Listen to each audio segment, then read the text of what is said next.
मेरे प्रिय बच्चे, युगों युगों से ही मनुष्य कुछ प्रश्नों के उत्तर ढूंढता रहा है। चाहे यह उसके जन्म का प्रश्न हो, उसके जीवन के उद्देश्य का प्रश्न हो,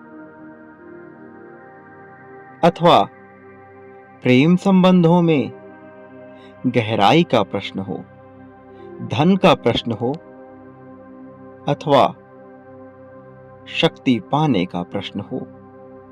उसके मन में ये सारे प्रश्न, ये सारे विचार तूफान की तरह उसे कौंधते रहते हैं। वो सही और गलत के पैमानों में उलझा हुआ होता है और किसी भी राह तक पहुंचने में सफल होता हुआ दिखाई नहीं देता। माया से ग्रसित उसका यह मन उसके विचारों में अग्नि की प्रज्वलित भड़काऊ लहर दौड़ा देती है। कभी उसका मन निर्मल स्वच्छ जल की तरह बिल्कुल शांत होता है, कभी चट्टानों की तरह बेहद ही कठोर, तो कभी आकाश की तरह सब कुछ अपने में समाहित कर लेने वाला। कभी वह झरनों की भांति रोने लगता है, तो कभी धूप की भांति सबको जीवन प्रदान करने वाला होता है। मनुष्य का मन विभिन्न विचारों से उलझा ही रहता है। सही क्या है, गलत क्या है, विचारों के इसी उधेड़-बुन में वह मान्यताओं के साथ और भी ज्यादा बंधता चला जाता है। कभी अपने हृदय की सुने, तो कभी समाज में फैली कुरीतियों को देखकर, आडंबर और छलावे को देखकर बुद्धि से काम लेने का प्रयत्न करता है। वह सदैव स्वयं को उलझन की अवस्था में ही पाता है। उसका मन ना जाने अनंत आकाश में कहां विलीन होकर इस गगन में ही गोते लगाता रहता है। कभी अंधेरों में रोशनी की किरण के लिए वह तरसता है, तो कभी जीवनदायिनी वायु की भांति सर्वत्र फैल जाने को करता है। कभी संकुचित होकर किसी अंधकूप में खो जाने को उसका मन कहता है, तो कभी सब कुछ पा लेकर वह कहां पहुंच जाए इसकी कल्पना भी नहीं कर पाता।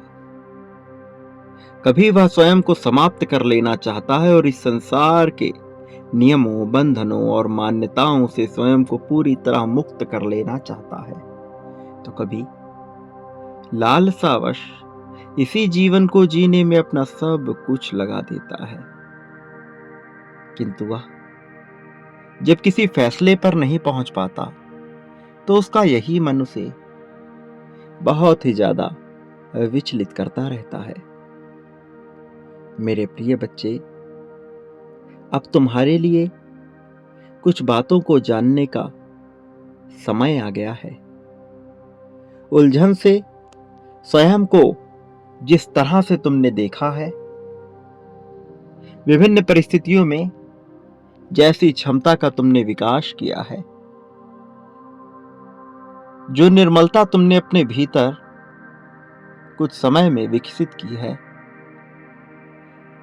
वह भी तो किसी कारणवश ही तुम्हारे जीवन में घटित हुई है। इस वक्त तुम्हारे जीवन में क्या चल रहा है और तुम क्या अनुभव कर रहे हो, जब तुम इसका आकलन करोगे, तो तुम्हें अपने ऊपर गर्व करने के इतने अवसर प्राप्त होने वाले हैं जो तुम सोच भी नहीं सकते। प्रिय बच्चे, अपने जीवन में न जाने कितने ही विपरीत परिस्थितियों का तुमने सामना किया है। ना जाने कितने ही ऐसे स्थिति में तुम स्वयं को फंसा हुआ पाए हो, जहां से कोई राह निकलना असंभव सा लगता हो। रोशनी तो बहुत दूर की बात, जरा सी चिंगारी के लिए भी तरसे हो तुम। मैंने तुम्हारे मन की व्याकुलता को उसी भांति महसूस किया जिस भांति तुमने उसका अनुभव लिया। प्रिय बच्चे, मैं जानता हूं, बेचैनी से परे, व्याकुलता से परे, तुम जिस जीवन की चाहत में अब तक अपना सब कुछ गंवाते आए हो, वह तुम्हें अभी हासिल नहीं हुई है। और जब मनुष्य को कुछ हासिल नहीं होता, वह जिसके लिए वह पूरी शिद्दत से लगा हुआ है, वह जिसको पाने की चाहत उसका अंतिम स्वप्न हो, जब वह हासिल नहीं होता, तो मनुष्य के भीतर बेचैनी उत्पन्न होना बड़ी ही स्वाभाविक घटना है। तुम्हारे भीतर उत्पन्न हो रही यह स्वाभाविक घटना न केवल तुम्हें विचलित करती है, बल्कि संसार में न जाने कितने ही तरह की विपरीत परिस्थिति को जन्म देती है। प्रिय बच्चे, मैंने महसूस किया है कि तुम्हारे जीवन के सारे उतार चढ़ाव जो तुमने अनुभव किए हैं, उन्होंने तुम्हें बदलने का ही कार्य किया है। वास्तव में तुम्हारे जीवन में सुधार कर तुम्हें बेहतर बनाने का कार्य किया है। आज तुम जहां पर हो, या यूं कहें कि तुम जहां पर पहुंच रहे हो, वह तुम्हारे अनुभवों से ही निर्मित हुआ है। वह तुम्हारे विचारों से ही निर्मित हो रहा है।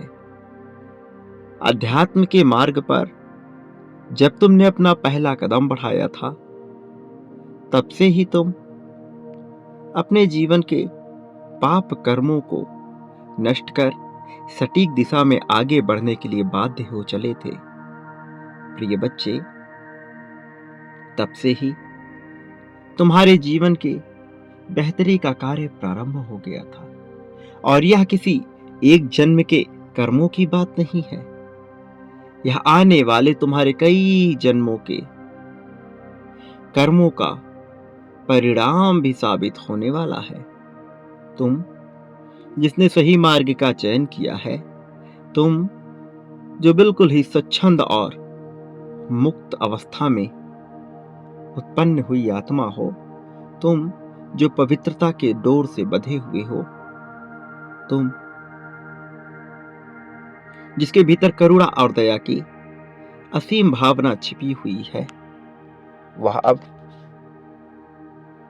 जल्द ही एक ऐसी जीत के साथ समायोजित होने को तैयार है, जिस जीत का उद्देश्य और जिसका परिणाम बड़ा विशाल है। प्रिय बच्चे, तुम अब अपने आप को लाभ की ऐसी अवस्था में पाने वाले हो, जहां से तुम अनंत ब्रह्मांड से मिल जाओगे, जहां से तुम्हारे भीतर एक ऐसे जीवन का विकास होगा जो सर्वत्र तुम्हें सुख और चैन ही दिलाएगा। मेरे प्रिय बच्चे, लाभ की यह अवस्था अब तुम्हारे लिए घटित होने को है। मेरे प्रिय बच्चे, स्वयं को जब तुम कमजोर मानते हो, तो अपने ऊपर पाप कर्मों का ऐसा दबाव बना लेते हो कि यदि तुम्हें लाभ और आशीर्वाद प्रदान भी किया जाए, तो अपने तक पहुंचने से पहले तुम एक आवरण के तहत स्वयं को ढक लेते हो और लाभ की अवस्था में आ नहीं पाते। मैं चाहता हूं तुम स्वयं को मजबूत बनाओ, खुद को ऐसी परिस्थिति में स्थापित करो जहां से तुम्हारी चर्चा जीत का विषय बन जाए। तुम्हारा नाम अलंकृत हो विजय के साथ, तुम्हारा नाम पूरी तरह से सुशोभित हो विजय तिलक में। मेरे प्रिय बच्चे, तुम मिसाल बनने वाले हो, जीत की एक ऐसी मिसाल जो संघर्षों से उबरकर एक ऐसी प्रगति के लिए उत्सुक हुआ जो दिखने में बड़ी असंभव सी लगती हो। जब तुम इसके तहत अपने उद्देश्य को समझोगे तो तुम्हें महसूस होगा कि तुमसे कितने महत्व का कार्य कराया जा रहा है, कि जैसे तुम अलग हो, कि जैसे तुम्हें निश्चित तौर पर लाभ होगा। मेरे प्रिय बच्चे, अपने आप को किसी भी गंभीर परिस्थिति में लाने का प्रयास ना करो। इस जीवन को बड़े ही सरलता से जीने के प्रयास में जुट जाओ। जादू कब कैसे घटित हो जाएगा तुम्हें इसका एहसास भी ना होगा। मेरे प्रिय बच्चे, तुम जो सोच रहे हो यह उससे बिल्कुल ही अलग घटना है। तुम्हारे खुशी के लिए रची गई यह घटना अब तुम्हारे समक्ष प्रस्तुत होगी। प्रिय बच्चे, वो लोग जो तुम्हें खुश नहीं देख सकते, वह अपने जीवन में प्रगति को प्राप्त ही नहीं कर पाएंगे, और एक दिन तुम उनसे अलग दिखोगे, उनसे ऊपर दिखोगे। वह तुम तक पहुंचने का प्रयास भी करेंगे तो ना कर सकेंगे। अपनी आवाज तुम्हारे तक पहुंचने का प्रयास भी करेंगे तो ना कर सकेंगे। और तुम्हारे चेहरे पर एक मधुर मुस्कान होगी। उन्हें देखते हुए तुम्हारे चेहरे पर यह मुस्कान होगी जो गर्वयुक्त होगी। किंतु ऐसे क्षण में तुम्हें अपने भीतर अहंकार को जन्म नहीं देना है। दूसरों से स्वयं को श्रेष्ठ मानकर किसी को नीचा दिखाने की भावना तुम्हें अपने भीतर विकसित नहीं होने देनी है। ऐसा करना आवश्यक है, क्योंकि अब तुम्हारा जीवन बहुत तेजी से प्रगति की ओर बदलने की कगार पर है। लाभ का यह अवसर, यह आशीर्वाद तुम्हें प्रदान किया जा रहा है। मेरे प्रिय बच्चे, तुम जीतने के लिए बने हो। इस जीत को स्वयं में समाहित होने दो। याद रखो, तुम इस संसार में जो कुछ भी बांटते हो, बदले में अपने लिए भी वही प्राप्त करते हो। कई गुना ज्यादा मात्रा में उसे प्राप्त करते हो, उसका लाभ लेते हो। इसलिए वह बांटो जो अपने लिए पाना चाहते हो।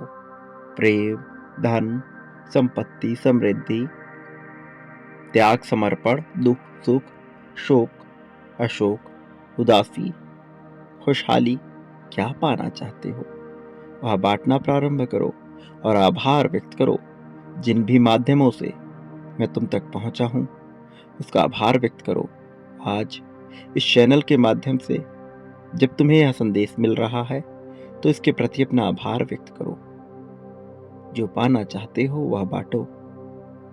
यही प्रक्रिया है। इसी से लाभ भी होता है, इसी से हानि भी होती है। मेरा आशीर्वाद सदैव तुम्हारे साथ है, इस बात को मत भूलना। मेरे आने वाले संदेशों की प्रतीक्षा करना। मैं अवश्य आऊंगा तुम्हारा मार्गदर्शन करने, तुम्हें जीत दिलाने, तुम्हारी उंगली पकड़कर तुम्हें जीत की राह पर ले जाने के लिए, तुम्हारे द्वारा हो रही भूलों को क्षमा कर तुम्हें सही राह दिखाने के लिए मैं आ रहा हूं। तुम्हें समृद्धि और खुशहाली दिलाने के लिए मेरे आने वाले संदेशों की सदैव प्रतीक्षा करना, आभार देना। कभी कम ना करना। सदा सुखी रहो, लोगों में खुशियां बांटो, तुम्हारा इस जगत में कल्याण होगा।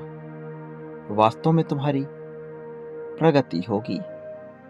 अपनी जीत की तत्क्षण पुष्टि करो। संख्या 555 लिखकर यह दर्शाओ कि तुम इस जीत को पाने के लिए उत्सुक हो। यह दर्शाओ कि यह जीत तुम्हारे लिए रची जा रही है। प्रिय बच्चे, स्वयं को लाभ की परिस्थिति में लेकर आओ। मैं जीत रहा हूं, जीत मेरे लिए बनी है, जीत पर मेरा अधिकार है। संख्या 555 के साथ यह लिखना ना भूलो। संख्या 555 की ऊर्जा तुम में समाहित हो रही है।